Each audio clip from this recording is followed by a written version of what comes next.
বিয়ে বাড়িতে কনের সাথে সেলফি তুলতে গিয়ে ভুলক্রমে মোবাইল বের না করে ডে কাউন্টার মেশিন বের করে ফেলেছি। সেটা আমি খেয়াল করিনি, কারণ আমার দৃষ্টিটা ছিল কোণের দিকে। যখনই মোবাইলের দিকে চোখ দিলাম তখনই দেখলাম আমি ভুল করে ফেলেছি। এটা মোবাইল নয়, এটা ডে কাউন্টার মেশিন। এই মেশিনটা দেখতে হুবহু মোবাইলের মতো। এটা আমি প্রতিনিয়ত পকেটে রাখি। কিন্তু এ কি, ডে কাউন্টার মেশিনে কোণের আয়ুষ্কাল দেখাচ্ছে মাত্র কয়েক ঘন্টা, মানে কয়েক ঘন্টার মধ্যে কোণে মারা যাবে। আপনাদের আগে এই মেশিন সম্পর্কে ধারণা দেই। একদিন আমি গভীর রাতে রাস্তা দিয়ে আসছিলাম, মনে মনে ভাবছিলাম আল্লাহ যদি আমাকে এমন একটা কিছু দিত যেটার সাহায্যে আমি 700 কোটি মানুষের মধ্যে আলাদা একজন মানুষ হতাম। এরকম অলৌকিক কিছু যদি আল্লাহ আমাকে দিত। সাথে সাথে আমার সামনে হঠাৎ কোথা থেকে এক দরবেশ হাজির। উনি হাসতে লাগলেন। আমি ভয় পেয়ে গেলাম। আমি ভয় ভয়ে বললাম, আপনি? আমি দরবেশ, তোর মনের আশা পূরণ করার জন্য আল্লাহ আমাকে পাঠিয়েছেন। আমি ভয়ে ভয়ে বললাম, আপনি আমার কোন মনের আশা পূরণ করবেন? তারপর উনি শূন্যে হাত পাতলেন। হঠাৎ করে ওনার হাতে কোথা থেকে একটা মোবাইল চলে আসলো। দেখে আমি চমকে উঠলাম। উনি মোবাইলটা আমার দিকে দিয়ে বলল, ধর, এটা নে। আমি তাচ্ছিল্য করে বললাম, একটা মোবাইল দিয়ে আপনি কি আমার মনের আশা পূরণ করবেন? এর চেয়ে ভালো মোবাইল তো আমার পকেটে আছে। সাথে সাথে উনি হুঙ্কার দিয়ে বলল, ও হ্যাঁ আহম্মক বৎস, এটা মোবাইল নয়, এটা হচ্ছে day counter machine. Day counter machine? হ্যাঁ, এই মেশিন তুই যখন কারো দিকে সেলফি তোলার ভঙ্গিতে ধরবি তখন সে কতক্ষণ বাঁচবে সেটা তুই জানতে পারবি। তবে এই মেশিনের কন্ডিশন হচ্ছে একটাই, 48 ঘন্টার ভেতর যার মৃত্যু হবে এই মেশিন শুধু সেটাই দেখাবে। যারা 48 ঘন্টার বেশি বাঁচবে তাদেরকে এই মেশিনে কাউন্ট করবে না। মনে রাখিস, তুই যেদিন এই মেশিনের কথা সবাইকে বলে দিবি সেদিন থেকে এই মেশিনের গুণাগুণ শেষ হয়ে যাবে। কথাটা শুনে আমি খুশি হয়ে গেলাম। যাক, আল্লাহ আমার মনোবাসনা পূরণ করেছেন। উনি ডে কাউন্টার মেশিনটা আমার হাতে দিলেন। সাথে সাথে একটা হাসি দিয়ে হাওয়ায় মিলিয়ে গেলেন। আমি এদিক ওদিক ওনাকে খুঁজতে লাগলাম। উনি কোথায় হারিয়ে গেল। আমি মেশিনটা নাড়াচাড়া করে দেখতে লাগলাম। দেখতে হুবহু মোবাইলের মতো। হঠাৎ আমার মনে হলো, দেখি তো আমি 48 ঘন্টার বেশি বাঁচি কিনা। ভাবতে ভাবতে আমি মোবাইলটা সেলফি তোলার স্টাইলে ধরলাম। The counter machine no signal বাতালো। তার মানে আমি 48 ঘন্টার বেশি বাঁচবো। দরবেশ তো বলেই দিয়েছে এই মেশিন শুধুমাত্র 48 ঘন্টার কম যারা বাঁচবে তাদের ক্ষেত্রে সিগন্যাল দিবে। আমি তাহলে 48 ঘন্টার বেশি বাঁচবো। খুশি হয়ে বাড়ির দিকে চলে গেলাম। এই মেশিনের কথা তো আপনাদেরকে বললাম। এবার আসি কোণের মতো একজন সুস্থ সবল মহিলা যার কিনা আজ বিয়ে, তার আয়ুষ্কাল কেন কয়েক ঘন্টা দেখাচ্ছে। কোণে আমার এমন অবস্থা দেখে আমাকে জিজ্ঞাসা করলো, ভাই ছবি তুললে তুলুন, না হয় ওপাশে গিয়ে বসুন। আমি বললাম, আপনি কি কোনো সময় স্ট্রোক করেছিলেন, বা আপনার কি এখন কোনো ধরনের খারাপ লাগছে? আমার এমন অদ্ভুত প্রশ্ন শুনে উনি একটু চিন্তিত হয়ে পড়লেন। আমি আবারও বললাম, কি হলো, আমার প্রশ্নের উত্তর দিন। কোণের পাশে বসে থাকা মেয়েটি বলল, আপনি বিয়ের আসরে এসে এসব প্রশ্ন করছেন, উনি কি উত্তর দিবে বলুন? প্রশ্নটা আমার জানা দরকার, প্লিজ, আপনার ভালোর জন্যই বলছি। বলুন তো আপনার এখন কেমন লাগছে? ভাই, আমার আজ বিয়ে, স্বভাবতই টেনশনে আছি। তার মানে এই নয় যে আমি অসুস্থ, আমি সম্পূর্ণ সুস্থ সবল মানুষ। আর আপনি কে? আপনি কেন আমাকে এসব প্রশ্ন করছেন? আমি হচ্ছে আপনার চাচাতো ভাইয়ের বউয়ের বড় ভাই। কোন চাচাতো ভাই? আপনার চাচাতো ভাই মঞ্জুর মোর্শেদ। পাশে বসা মেয়েটি বলল, আরে আপু, তুই ওনাকে চিনছিস না? উনি হচ্ছে আমাদের মেজো চাচার বড় ছেলে মঞ্জুর মোর্শেদ ভাই, যিনি বিদেশ থাকেন। ওনার ওয়াইফের বড় ভাই, মানে আমাদের বিয়াই। আমার টেনশন আরো বেড়ে গেল, কারণ উনি যেহেতু বলেছে উনি সুস্থ সবল, তাহলে কি অন্য কোনো কারণে উনি কয়েক ঘন্টার ভিতরে মারা যাবেন?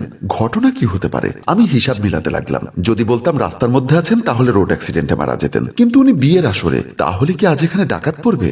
যেহেতু এই বিল্ডিং এর পাশেই হচ্ছে অত্র এলাকার থানা, তাহলে সে সম্ভাবনাও নেই। হঠাৎ আমার মনে হতে লাগলো, এ বয়সের মেয়েরা স্বভাবতই একটু আধটু প্রেম করে, আবার প্রেমিকের চাইতে ভালো কোনো পাত্র পেলে প্রেমিককে অ্যাভয়েড করে তাকেই বিয়ে করে ফেলে। এমন নয় তো যে ওনার সাবেক প্রেমিক সে বিয়ের আড়ালে ওনাকে খুন করতে পারে? ইয়েস, এটাই হতে পারে। আমি ইচ্ছা করলে ওনাকে এখন বাঁচাতে পারি, কিন্তু কি বলে বাঁচাবো? আমাকে তো দরবেশ বাবা বলে দিয়েছেন আমি এই মেশিনের কথা কাউকে বললে মেশিনের গুণাগুণ নষ্ট হয়ে যাবে। তাহলে আমার ওনাকে অন্য উপায়ে বাঁচাতে হবে। তাই আমি সিদ্ধান্ত নিলাম ওনাকে আমি সেভ করব। যেমন ভাবা তেমন কাজ। ওনার হাত ধরে বললাম, আসুন আমার সাথে। বলে ওনাকে টানতে টানতে ড্রয়িং রুম থেকে এনে একটা খালি রুমের ভেতরে ঢুকিয়ে দরজা লক করে দিলাম এবং দরজার সামনে আমি দাঁড়িয়ে রইলাম। আমাদের পেছন পেছন সেই মেয়েটা এসে আমাকে জিজ্ঞাসা করলো, আপনি আপুকে ঘরের ভেতর আটকে রেখেছেন কেন? ওনাকে বাঁচানোর জন্য। প্লিজ তুমি এখান থেকে চলে যাও। আমার অবস্থা দেখে মেয়েটি ওখান থেকে চলে গেল। মেয়েটি যখন ওদের রুমের ভেতরে চলে গেল তখন রুমের ভেতর আমার ছোট বোন জোনাকির সাথে কথা বলছিল কোনের বাবা মোমিন সাহেব। আমার ছোট বোন জোনাকি বলল, চাচা পাত্রপক্ষ কখন আসবে?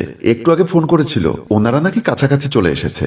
এমন সময় মেয়েটি সেখানে গিয়ে বলল, বড় আব্বা, ইভাপুকে ভাবির বড় ভাই একটা রুমে নিয়ে আটকে রেখেছে। কথাটি শুনে কোনের বাবা মোমিন সাহেব চমকে উঠলেন আর বললেন, কি বলিস? বৌমার বড় ভাই কেন আমার মেয়েকে রুমের ভেতর আটকে রাখবে? জানি না, উনি বলছে উনি নাকি আপুকে রুমে আটকে আপুকে সেভ করছে। আমার বোনও টেনশনে পড়ে গেল। তাই সে বলল, অসম্ভব, আমার ভাই এই কাজটা করতে পারে না। মেয়েটি বলল, বিশ্বাস না হলে আপনারা আসুন আমার সাথে। সাথে সাথে মেয়েটি মেয়েটির সাথে ওনারা চলে আসলেন। আমি তখনও দরজার সামনে দাঁড়িয়ে পায়চারি করছি আর ভাবছি মেয়েটিকে কিভাবে সেভ করা যাবে। এখনো বরযাত্রী আসেনি, কোনো আততায়ী যদি আসে তাহলে বরযাত্রীর সাথেই আসতে পারে। এমন সময় কনের বাবা এবং আমার ছোট বোন জোনাকি এসে বলল, ভাইয়া তুমি নাকি আমার ননদকে রুমের ভেতর আটকে রেখেছো? হ্যাঁ, কেন? ওনাকে বাঁচানোর জন্য। সাথে সাথে কনের বাবা বলল, আমার মেয়েকে বাঁচানোর জন্য মানে? আমার মেয়ে কি মরে যাচ্ছে নাকি? আমি তখন বিচলিত হয়ে ওনাকে বললাম, হ্যাঁ, আমি যদি ওনাকে সেভ না করি উনি কয়েক ঘন্টার মধ্যে মারা যাবে। সাথে সাথে কনের বাবা উত্তেজিত হয়ে বলল, এই ছেলে কি কিছু খেয়েছে নাকি?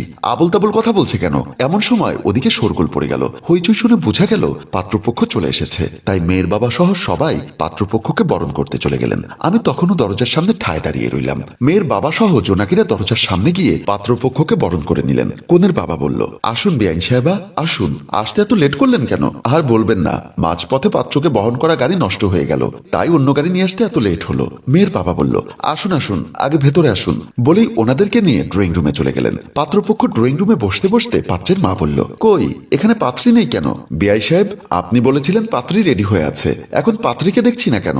কনের বাবা মমিন সাহেব বললেন, পাত্রী আছে, এক্ষুনি নিয়ে আসছি, আপনারা একটু ধৈর্য ধরে বসুন। তারপর উনি আমার ছোট বোন জোনাকির দিকে তাকিয়ে বলল, বৌমা তুমি একটু আমার সাথে এসো, বলেই উনি জোনাকিকে সাথে নিয়ে চলে আসলেন। ড্রয়িং রুম থেকে বের হয়ে কনের বাবা মমিন সাহেব জোনাকিকে বলল, বৌমা পাত্রপক্ষ চলে এসেছে, আর ওইদিকে তোমার ভাই শুরু করেছে পাগলামি।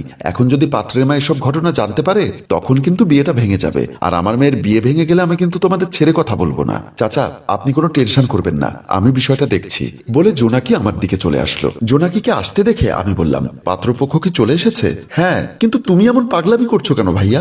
একটা মানুষের জীবন বাঁচানোকে পাগলামি বলছিস? তোমার এমন কর্মকাণ্ডকে পাগলামি বলছি।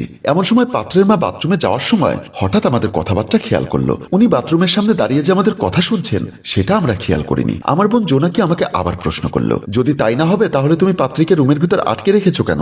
আমি ওর ভালোর জন্য ওকে আটকে রেখেছি, তুমি কেন চাচ্ছ না আমার ননদের বিয়েটা হোক? এই কথাটা শোনার পর কনের মা চমকে উঠলো এবং আমাকে নিয়ে সন্দেহ করলো। তাই উনি কনের বাবার সাথে দেখা করার জন্য কনের বাবাকে খুঁজতে লাগলেন। কনের বাবা তখন রুমের মধ্যে টেনশনে পায়চারি করছিলেন। পাত্রের মা গিয়ে বলল, এই যে বিআই সাহেব, আপনি তো মানুষ সুবিধার না, আপনি আমাদের সাথে চিট করলেন কেন? পাত্রের মায়ের মুখে এমন কথা শুনে কনের বাবা অবাক হলেন। আমি আবার কি চিট করলাম? আপনার মেয়ের সাথে একটা ছেলের সম্পর্ক আছে, তা আপনি আমাদের থেকে গোপন করলেন কেন? আমার মেয়ের সাথে আবার কোন ছেলের সম্পর্ক আছে?